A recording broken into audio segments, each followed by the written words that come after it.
Welcome to the Analytical Chemistry Laboratory at the University of Kentucky. We hope you enjoy your time in the lab and come away with lots of new and useful information.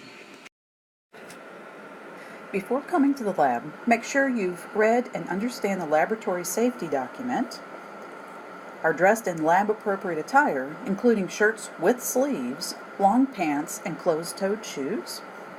You've brought your safety goggles from a previous lab or have purchased new ones from the stockroom.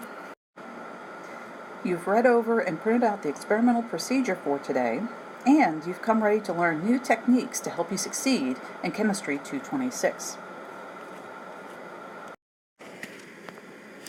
Analytical chemistry places a huge amount of value on the precision and accuracy of our measurements.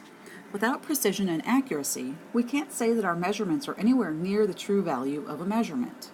For this reason, we'll spend a lot of time preparing our glassware before using it to make sure we minimize any sources of potential error. For example, today we'll be weighing pennies and aluminum slugs. Simply touching these objects with our bare hands transfers oil from our fingers to the objects.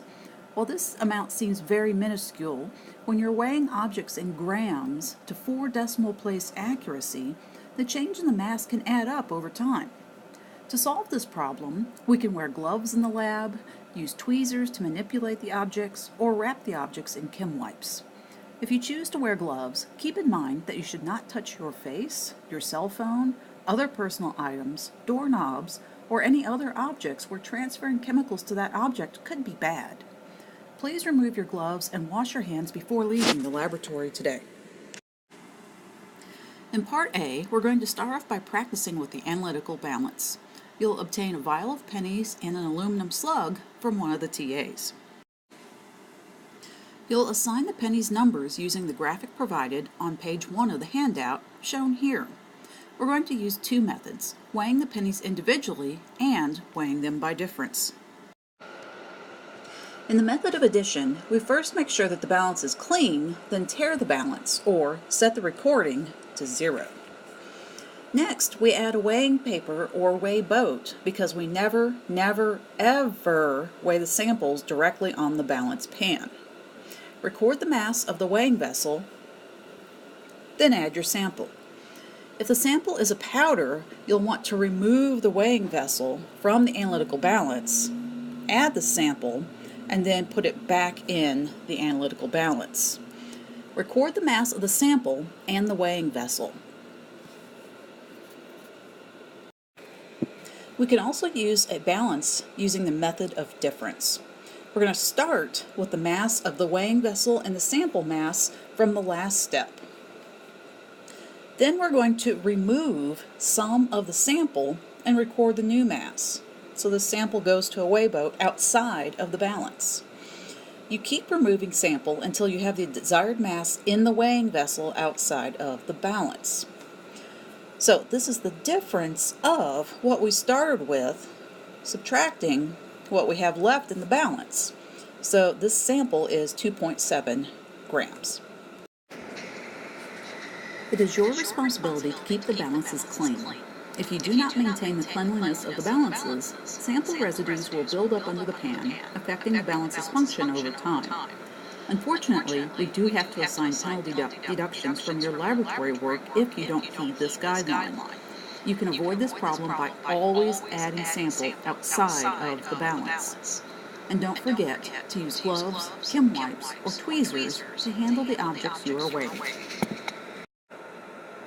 In Part B, Quantitative Transfers, you want to get a small amount of potassium permanganate from the stock bottle. Pour this into a small weighing boat.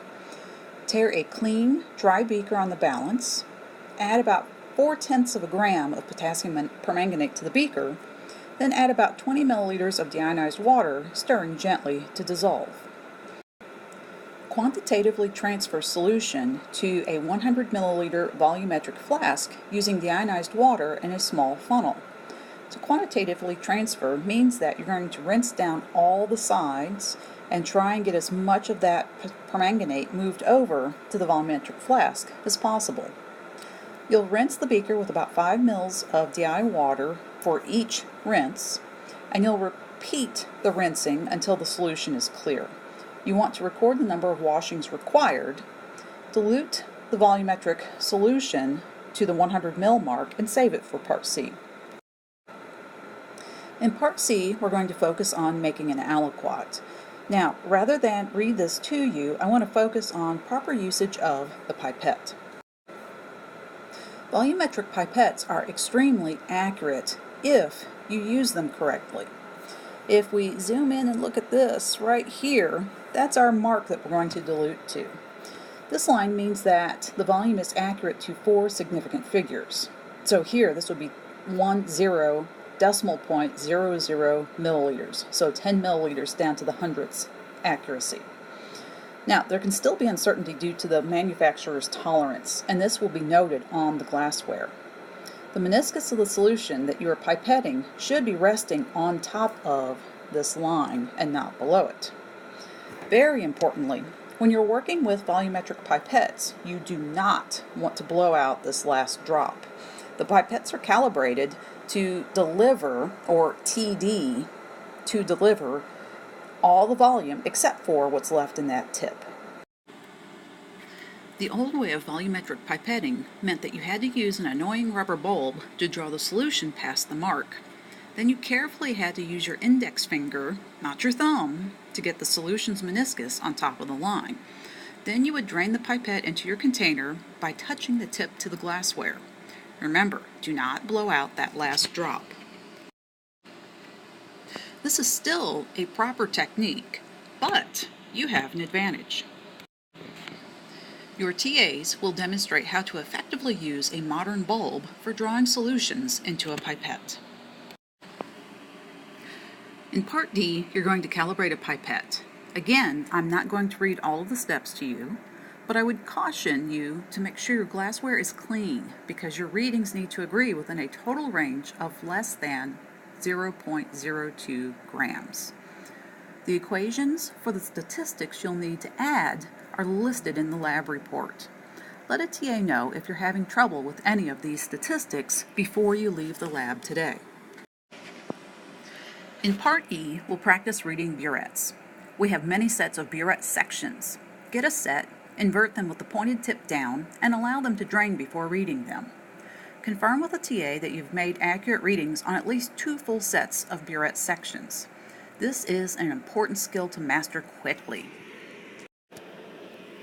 Next, let's look at how to properly read a burette. You always want to estimate to 1 decimal place beyond the marks indicated on the glassware. What do you think the volume is in this burette?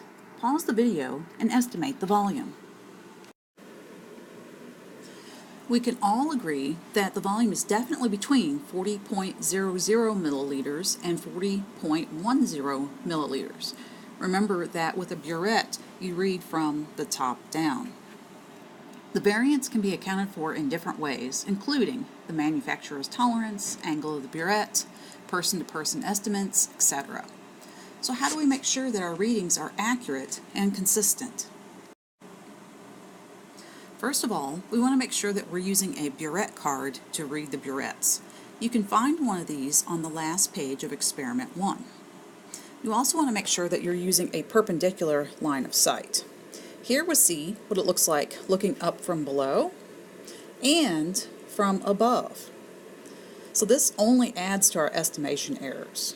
Okay, so because these burettes have a manufacturer's tolerance of plus or minus 0.030 milliliters, it means that even if we read a burette at exactly 10.00 milliliters, it's still between 10.03 and 9.97 milliliters.